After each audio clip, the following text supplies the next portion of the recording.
Ito, ang latest weather update. Alamin ang pinakasariwang ulat panahon ngayon dito sa Information TV Educational Channel. Base nga sa ating latest satellite animation ay nandito pa rin nga yung binabantayan nating low pressure area sa labas ng ating Philippine Area of Responsibility.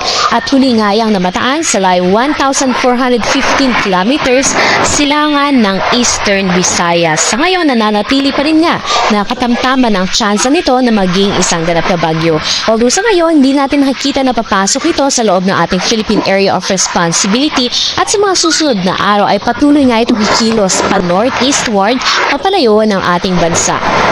Yung babantayan nga lamang natin ay yung trough nitong low pressure area na kung saan nakakaapekto nga yan dito sa may bahagi ng Visayas at Mindanao, especially nga dito sa may silangang bahagi ng Mindanao na kung saan magdudulot ng mga katamtaman hanggang sa kung paminsan-minsan ay malalakas na mga pag-ulan.